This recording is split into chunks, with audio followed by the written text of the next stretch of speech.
يا رسول الله يا رسول الله يا رسول الله يا حبيبا يا حبيبا يا حبيبا يا حبيبا يا حبيبا يا حبيبا يا حبيبا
আসসালামু আলাইকুম রহমতুল্লাহি ওবারাকাতুহু। আপনারা আজকে তামাম ভারতবর্ষে তথা তামাম দুনিয়ায় একটি জিনিস ট্রেন্ড হচ্ছে, সেটা হচ্ছে যে নূপুর শর্মা। তো নূপুর শর্মা আমাদের প্রিয় নবী মুস্তফা সাল্লাল্লাহু আলাইহি ওয়াসাল্লামের নামে যে একটি কুকথা অর্থাৎ একটি খারাপ বাক্য সে ব্যবহার করেছে। তো আমি তার জন্যে সমস্ত হিন্দু সনাতন ধর্মের যারা শাস্ত্রাজ্ঞ অর্থাৎ শাস্ত্র নিয়ে পড়াশোনা করে এবং তারা যারা কমপ্লিট করে ফেলেছে শাস্ত্র পড়াশোনা করে, আমি তাদের উদ্দেশ্যে একটা কথাই বলবো যে আজকে যে নূপুর শর্মা এই যে ইসলামের একজন মহান একজন ব্যক্তির সম্বন্ধে যখন কটূক্তি করে, তখন আপনাদের উচিত যে এই ধরনের যারা ব্যক্তি আছে, এই ধরনের যারা মানুষ আছে, আপনাদেরকে প্রতিহত করা এবং প্রতিরোধ করা। কিন্তু দেখা যাচ্ছে যে না, কোনো পণ্ডিত কিংবা কোনো সাধু ব্যক্তি কিংবা সনাতন ধর্মের একজন নামিদামি ব্যক্তি যে এই যে মহিলা নূপুর শর্মা এর বিরোধিতা করছে, এটা কিন্তু এখনও আমি দেখতে পাইনি। আমার যতটুকু জানা মতে হিন্দু সনাতন ধর্মে এই রকম কোনো অন্য ধর্মের ওপর আক্রমণ করার যে নীতি, যে ভাবনা চিন্তা, সেটা যে সনাতন হিন্দু ধর্মের শাস্ত্রে পাওয়া যায়, আমার এই কথা মনে হয় না। আর যদি মনে হয় এরকম কোনো শাস্ত্র আপনাদের হিন্দু সমাজের মধ্যে যদি থেকে থাকে, তাহলে বুঝতে হবে যে এটা কোনো ধর্মের দিক বা ধর্ম হতেই পারে না যে একটি ধর্ম আরেকটি মানুষকে, আরেকটি তার রীতিনীতি, তার কালচারকে আঘাত করে, এই রকম হুকুম দেয় এবং এই রকম আদেশ তার কমকে, তার যে হিন্দু সনাতন ধর্মের যে মানুষ তাদেরকে হুকুম দেয়, সেটা কিন্তু জায়েজ বা আমি সঠিক মনে করি না। এবং তামাম দুনিয়ার কনস্টিটিউশন অর্থাৎ আইন যেটা আছে, সেটাতেও কখনো এটাকে প্রাধান্য দিবে না। তো যাই হোক, আমি সমস্ত হিন্দু ভাইদেরকে এবং সনাতন হিন্দু ধর্মকে যারা মানে এবং যারা শ্রদ্ধা করে, আপনাদেরকে বলছি যে ধর্ম মানে একটি আস্থা অর্থাৎ বিশ্বাস। তো কে কোন ধর্মে বিশ্বাস করলো আর কে কোন ধর্ম নিয়ে চলছে, এইটি হচ্ছে একদমই আলাদা বিষয়। আপনাদের চেষ্টা করা উচিত, যেমন আমাদের দিন ইসলামের মাঝে আল্লাহ রব্বুল ইজ্জত থেকে শুরু করে মুহাম্মদ রাসূলুল্লাহ সাল্লাল্লাহু আলাইহি ওয়াসাল্লাম পর্যন্ত আমাদেরকে হুকুম দিয়ে দিয়েছেন যে অন্য কোনো ধর্মের ওপর আঘাত তোমাদের জন্য হারাম। অর্থাৎ আমাদের হুকুম এটাই যে আমরা যেন ভালোবাসা এবং আন্তরিকতার সাথে আমরা দিন ইসলামের দিকে তাদেরকে ডাক দিই, আপনাদেরকে ডাক দিই, কিংবা অন্য ধর্মের মানুষকে ডাক দিই। এটা হচ্ছে আমাদের দিন ইসলাম। আর যেটাকে আমরা সঠিক মনে করি না, তামাম দুনিয়া সঠিকই মনে করবে। তো বিষয় হচ্ছে এতটুকুই আপনাদের কাছে, যে আপনারা যদি সত্যি সনাতন হিন্দু ধর্মকে মেনে থাকেন, কিংবা আপনি যদি মনে করেন যে না আমি হিন্দু সনাতন ধর্মের একজন ব্যক্তি, আমার হিন্দু সনাতন ধর্মে জন্মগ্রহণ হয়েছে, আমি এটাকে শ্রদ্ধা করি, আস্থা রাখি এর ওপরে, তো আপনি শুধুমাত্র এই সব রাজনৈতিক নেতাদের এবং আর এই যে যারা বিভ্রান্ত সৃষ্টি করে দাঙ্গা হাঙ্গামা সৃষ্টি করছে তাদের উপর ভরসা না করে আপনারা শাস্ত্র এবং আপনাদের পণ্ডিতদের উপর যদি ভরসা করেন, তো আমার মনে হয় যে আপনাদের যে সঠিক ধর্ম সেই সঠিক ধর্মে আপনারা দাঁড়িয়ে থাকতে পারবেন। না তো আজকে যে ভারতবর্ষের যে গভর্নমেন্ট এবং যে সিস্টেম, সেই সিস্টেমের ওপর আমার কোনো কথা বলার নেই, তার কারণ সে আমাদের সকলের রাজা। সে যদি অন্যায় করে তো সে করবে, সে যদি ভালো করে এই ভারতবর্ষের এই মাটির যাদেরকে আপনারা মা বলেন, তো সেই ভারতবর্ষের সেই মাটি, সেই একই মাটির সন্তান আমরা সকলে, সেই সকলের মধ্যে যে বিভেদ সৃষ্টি করছে সেটা যদি আপনাদের কাছে ভালো মনে হয় তো এতে আমাদের কিছু যায় আসে না, কিংবা এটা যদি খারাপ মনে করেন তাতেও আমাদের যায় আসে না। এই জন্যে যে আপনারা নিজ নিজ ধর্ম, আমরা নিজ নিজ ধর্ম পালন করছি, যেটাকে যে সঠিক মনে করছে সেটাই পালন করছে।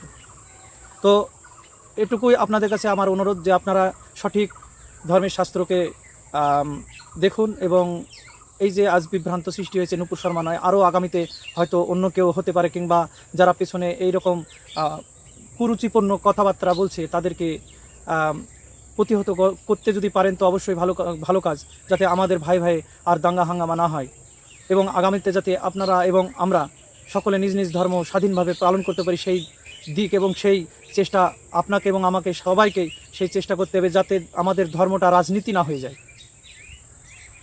তো এইবার বলছি আমি আমার মুসলমান ভাইদেরকে, আপনারা দেখছেন যে থাম্বালে একজন ব্যক্তি ডক্টর জাকির নায়কের আমি ছবি লাগিয়ে আছে, আর পাশে নূপুর শর্মা।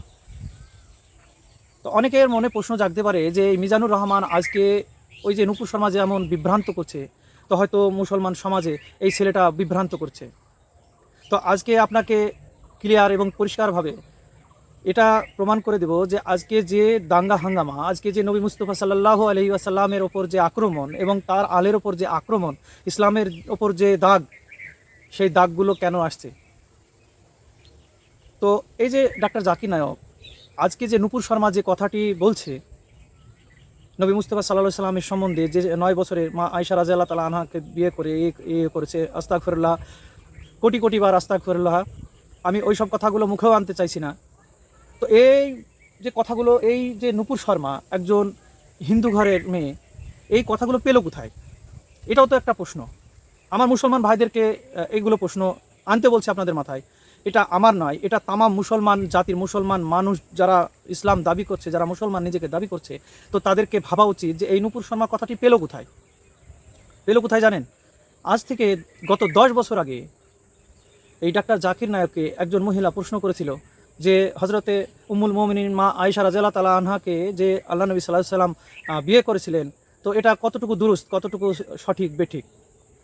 তো এর উত্তরে ডাক্তার জাকির সাহেব কথা বলেছিলেন গত 10 বছর আগে যে না, হ্যাঁ, এই তো আল্লাহ নবী সাল্লাল্লাহু আলাইহি সাল্লাম এবং মা আয়েশা রাদিয়াল্লাহু তাআলা আনহার এই 53 বছর বয়স যখন আমার নবী মুস্তাফা সাল্লাল্লাহু আলাইহি সাল্লামের 9 বছর বয়সে মা আয়েশা রাদিয়াল্লাহু তাআলা আনহাকে বিয়ে করেছিলেন। কিন্তু ডাক্তার সাহেব এটা বলেননি যে নবী মুস্তফা সাল্লাল্লাহু আলাইহি সাল্লামের কোনো ভাবনা চিন্তা, কোনো কাজ, কোনো কথা, কোনো বিষয়ে হুকুম দেয়া সমস্তটা আল্লাহর ইচ্ছাতে এবং আল্লাহর হুকুমেই হয়। এবং কোরআন মাজিদে আল্লাহ ঘোষণা করেই দিয়েছেন যে আমি যেটা হুকুম করি, আমি যেটা করাই, নবী মুস্তফা সাল্লাল্লাহু আলাইহি সাল্লাম সেটাই ইচ্ছা করেন, সেটাই করেন। তাহলে মা উম্মুল মুমিনিন মা আয়েশা রাদিয়াল্লাহু তাআলা আনহার সঙ্গে যখন 9 বছর বয়সে 53 বছর বয়স যখন আমার নবী মুস্তাফা সাল্লাল্লাহু আলাইহি সাল্লামের বিয়ের হুকুম আসলো, জিবরিল আমিন যখন কয়েকবার আসলেন, তো জিবরিল আমিনকে যখন আল্লাহ নবী সাল্লাল্লাহু আলাইহি সাল্লাম বলেন যে আল্লাহর যদি এটা ইচ্ছাই হয়ে থাকে তো আল্লাহ অবশ্যই এটাকে যেভাবে পূরণ করবে, এই বলে তিনি কথাটাকে এড়িয়ে যেতে লাগলেন। তারপরে তিনার বিবাহ আল্লাহ সম্পূর্ণ করলেন। আমি অত বিস্তারিত টানতে চাইছি না। তো আজকে এই বিষয়টাকে আল্লাহর যে কি হিকমত, আল্লাহর যে কি মনসা, আল্লাহ যে কি ইচ্ছা এবং কোন মুহূর্তে কি কারণে এই যে আল্লাহ নবী সাল্লাল্লাহু আলাইহি সাল্লামের সঙ্গে মা আয়েশা রাদিয়াল্লাহু তাআলা আনহার এই অল্প বয়সে বিয়ে হয়েছিল, কেন হয়েছিল, এর হিকমতটা কি, এবং তার জন্য আমাদের ফলস্বরূপ কি ফল পেলাম, সেটাও তো ডাক্তার সাহেবকে জানানোর দরকার ছিল। কিন্তু একটা সমস্যা, একটা প্রবলেম আছে ডাক্তার সাহেবকে নিয়ে, যে ডাক্তার সাহেব বক্তব্য বা ওয়াজ করেন না, তিনি প্রশ্ন উত্তর একটি মঞ্চ তৈরি করেন এবং সেখানে প্রশ্ন আর উত্তর দেন। তা আমি মুসলমান ভাইদের জন্য বলছি যে প্রশ্ন উত্তরে যদি জীবন হয়, তাহলে আজকে প্রশ্ন উত্তর করে কি দিন ইসলাম এসেছে, নাকি দিনের তাবলিগ করার জন্য আখলাক এবং দিন ইসলামের যে আল্লাহর যে হুকুম, সেই আল্লাহর হুকুমগুলোকে মেনে চলাই হচ্ছে ইসলামের একটি দিক। এই প্রশ্ন উত্তরের কারণে আজকে বিভ্রান্ত ইসলামের মাঝে চলে আসছে এবং এত বিভ্রান্ত শুরু হয়ে গেছে যে আজকে যে বিষয় নুপুর শর্মা এবং আমাদের ভারতবর্ষে দাঙ্গা হাঙ্গামা চারিদিকে, ঝাড়খণ্ড, তারপরে মহারাষ্ট্র, ইউপি, গুজরাট, সমস্ত জায়গাতেই ডাক্তার জাকির নায়কের অনেক ফলোয়ার্স, অনেক যারা অনুসারী, এমনকি আমাদের দিন ইসলামের মাঝে যারা মুসলমান দাবি করছে তারা অনেকে যারা চাকরি করছে, আমার এই কথাগুলো ডাক্তার সাহেবের যে কথাগুলো আমি বলছি হয়তো বা কেউ বিশ্বাস করছে, কেউ হয়তো বা করছে না। তো আমি শ্রদ্ধেয় নাজরিনদেরকে বলছি, যারা আমাকে শুনছেন, যে আমার কথা বিশ্বাস করার প্রয়োজন নেই। চলুন একবার দেখে এবং শুনে নেওয়া যাক যে জলজান্ত ডাক্তার সাহেব কি বলছেন। So if any sisters have any questions, they're most welcome to ask. Assalamu alaikum. Walaikum assalam wa rahmatullahi wa barakatuh. A few days before, there was an article on 10th of May in Hindustan Times with regards to Hazrat Aisha was 19, not 9. Can you just throw some light on that? Sisters asked the question that there was an article that came in Times of India, Hazrat Aisha, may Allah be pleased with her. Her age was 19 and not 9 when she got married. Can I throw some light on that? If you read the hadith in Bukhari which says, Hazrat Aisha, may Allah be pleased with her, she was married to the Prophet at the age of 6 and the marriage was consummated at the age of 9. Now there are many so-called modern scholars who feel that it's not possible, that is the reason they try and justify. And they say that actually the statement is 19 because in Arabic we add an ashra. So this is ashra, the 10 is missing. We said 10, 9 for 19. So the 10 is missing, therefore it sounds to be 9. Actually it should be 19. This is the assumption. But what we believe, that after the Quran, alhamdulillah, is the saying of the Prophet Muhammad sallallahu alaihi wasallam. And we have to check whether the hadith is sahih or not. And we realize that this hadith of Sahih Bukhari, and alhamdulillah, it's authentic hadith. But how can we logically prove today? Now those scholars, inverted commas, who when they cannot prove logically any part of the Quran and the hadith, they try and say there is some mistake in the assumption and the meaning is different, etc. What we have to realize that first we have to check whether the hadith is authentic or not. If it's authentic, if we cannot prove it logically, we have to feel and we have to understand that the science hasn't advanced so much to try and make us understand that hadith is the verse of the Quran. So based on this again, what I believe that the hadith is authentic and even the age of 6 and 9 is authentic. And how to justify that? When I was in the medical college, I passed in 1991, and in the 80s, we were taught in the medical college that a lady, she reaches puberty and adulthood, maturity, at the age of approximately, in India, it is about 13 to 14, 15. In America, it's about 12 to 13. And the age factor of the puberty keeps on changing depending upon the atmosphere, depending upon the surrounding, depending upon the diet, depending upon the climate. Today, medical science tells us that closer to the equator, the age of puberty is earlier. This is one point of it.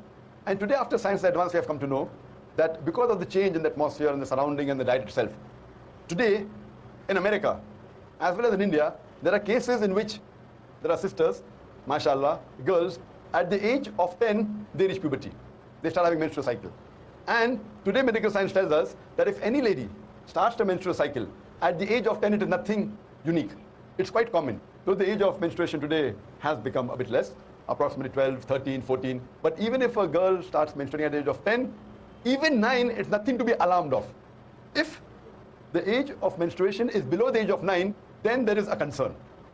So based on this scientific fact that we have come to know today, according to the Islamic Sharia, moment a lady reaches puberty and a gent reaches puberty, they can marry. Every country has its own law. For example, the law of India is that when a girl reaches the age of 18, they can marry. The law in USA is at the age of 16. The law in Indonesia is 19.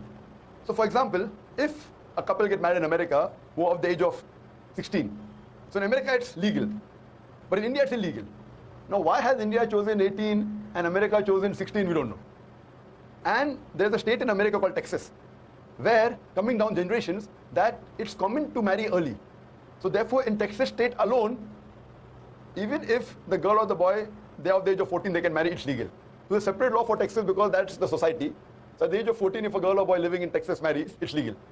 What's illegal in India is legal in America. What is legal in India is illegal in Indonesia or Malaysia. So what we realize that everyone has his own criteria. As far as the Islamic criteria is concerned, I told you that once a girl or a boy reach the age of puberty, when they get matured, they can marry. So based on this, alhamdulillah, what we realize, Hazrat Aisha, may Allah be pleased with her, she was unique. And when we read the life history of Hazrat Aisha, may Allah be pleased with her, she was very intelligent, she was very matured, and alhamdulillah, mashallah, because of that, we know that many ahadith are narrated by the wife of the Prophet Muhammad sallallahu alaihi wasallam. There are some people who say that fine, she could have waited for another 10 years and then got married. Some of the Orientalists, some of the so-called modern Muslim scholars. If she had waited for another 10 years, we know that after the Prophet married her, the Prophet hardly lived for 10 years. So if she had married after that, she wouldn't be able to narrate the hadith that we know. So because she was intelligent, she was matured enough, alhamdulillah, I feel medically and scientifically and Islamically, a marriage consummated at the age of 9, once a lady is matured, it's perfectly fine, alhamdulillah. Hope that answers the question, sister. এইবার আপনাদের মনে হয় বিশ্বাস হয়ে গেছে যে doctor সাহেব আজ থেকে 10 বছর আগে, গত 10 বছর আগে এই কথাটা বলেছিলেন। তো নূপুর শর্মা যখন আজকে বলছে, তো জানতে হবে যে না, পেছনে যে দিনগুলো অতিবাহিত হয়ে গেছে, সেই অতিবাহিত হওয়ার মধ্যে আমরা আজকে নেট জামানায় চারিদিকে ঘোরাফেরা করছি। প্রত্যেকের হাতে WhatsApp university, YouTube, Facebook university, সমস্ত কিছু আমাদের হাতের মুঠোয়। এমনকি তামাম দুনিয়ার কে কী বলছে, কে কী করছে, এমনকি বাথরুম থেকে শুরু করে আশ্চর্যজনকভাবে একটা মানে মাটির তলা পর্যন্ত আপনি যা চাইবেন, এই ইউটিউব বলেন আর চাই ফেসবুক বলেন, চাই অন্য কোনো ওয়েবসাইটে গেলে আপনি সমস্তটাই দেখতে পাচ্ছেন। তো আজকে কি এই যে ডাক্তার সাহেবের যে ভিডিওটি, এই ভিডিওটি কি নূপুর শর্মা দেখেনি? অবশ্যই দেখেছে। আর এই কারণের জন্যই সে এটা জেনেছে, না হলে এটা জানতেই পারতো না। তার কারণ সে নূপুর শর্মা তো কখনো কোরআন হাদিস নিয়ে পড়াশোনা কিংবা চর্চা করেননি। তাহলে এই ডাক্তার সাহেব কিংবা ডাক্তার সাহেবের মতো যারা ইসলামের বক্তা, নিজেকে বড় ইসলামের স্কলার মনে করে, এমনকি দাবি করে যে উইলিয়াম ক্যাম্বেলের উত্তর দিয়ে দিয়েছি, আজকে যে প্রশ্ন করেছে নূপুর শর্মা, তো এই প্রশ্নের উত্তর তো তামাম ভারতবর্ষের লোক দাঙ্গা দিয়ে প্রমাণ করতে হচ্ছে। তো ডাক্তার সাহেব পালিয়ে গিয়ে তো হাওয়া। একটা উদাহরণ দিলে আপনারা আরও সহজভাবে বুঝতে পারবেন। আমি চেষ্টা করি আপনাদেরকে খুব সহজ সরল ভাষায় বোঝানোর এবং বলার।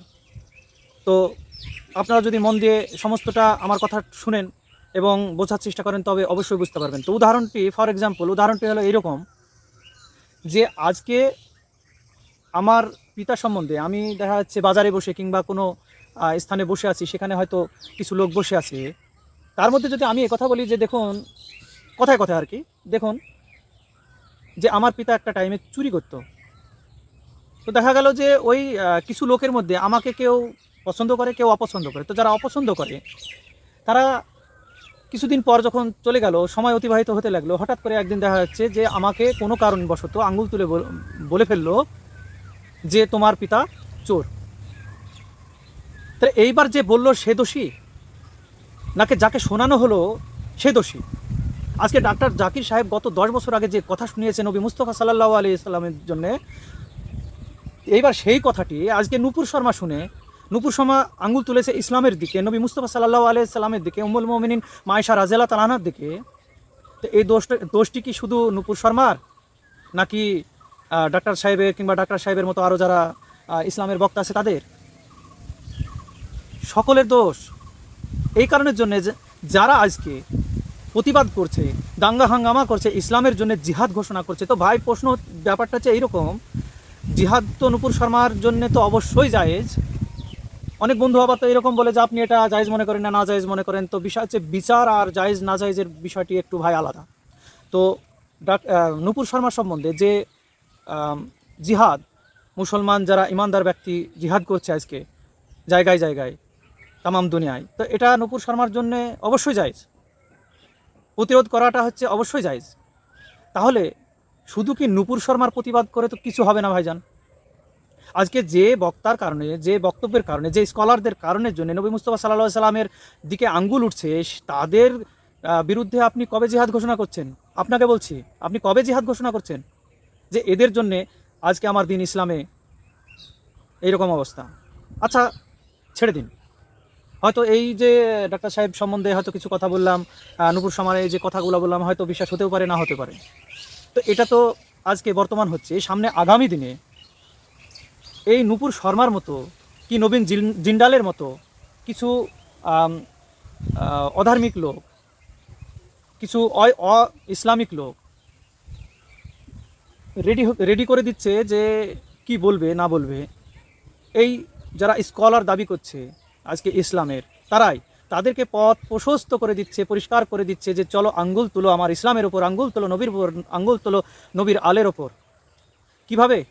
এই আহলে হাদিস, এই ওয়াহাবি আমি তো এর আগে বলেছি নাসনেওয়ালি জার্জিস আনসারি এই আহলে হাদিসের একজন ভারতবর্ষের বিশিষ্ট, মানে ডক্টর জাকির নায়েকের সমতুল্য, এমনকি প্রত্যেকটা আহলে হাদিস বলুন কিংবা ওয়াহাবি বলুন একে মানে।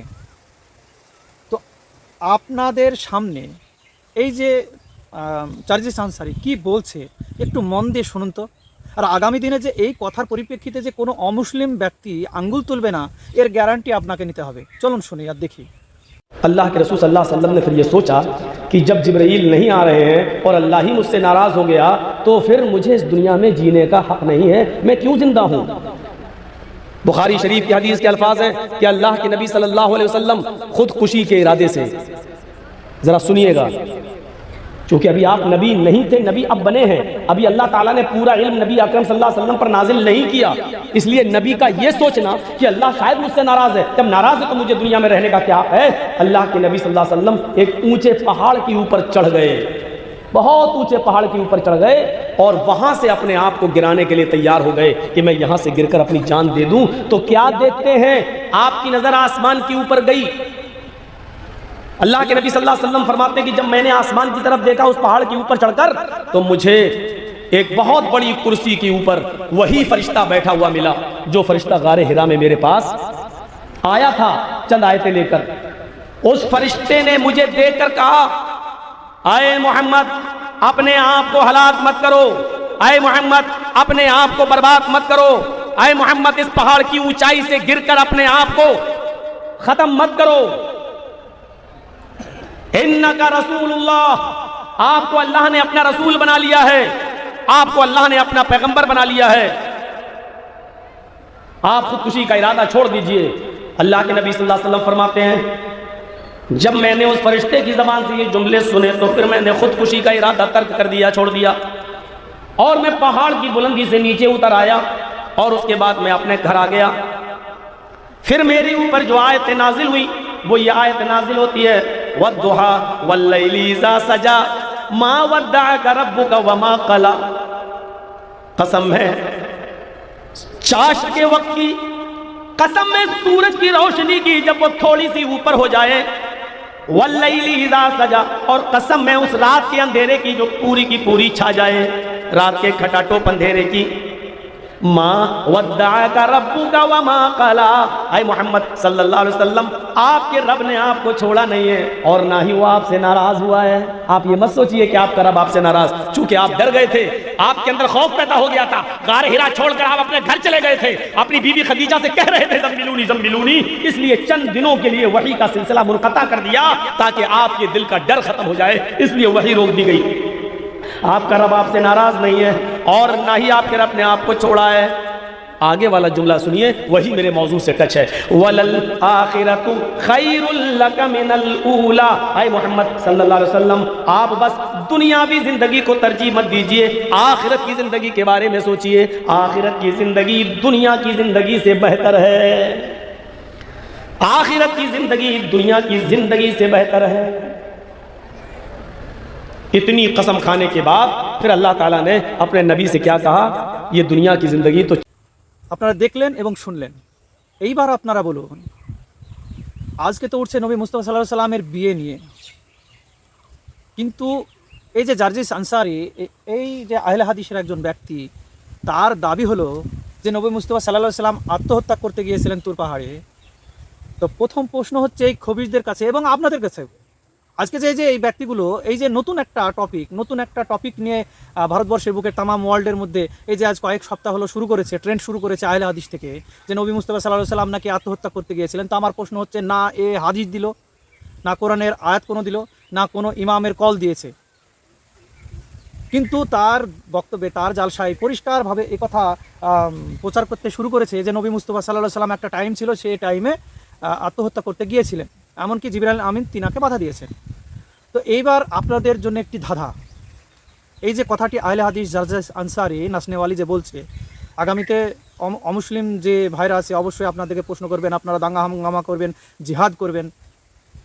তো এইবার আপনারা বলুন যে এই কথার উত্তরটি এদের কাছ থেকে কে নেবে, আপনারা নেবেন না আমাকে নিতে হবে?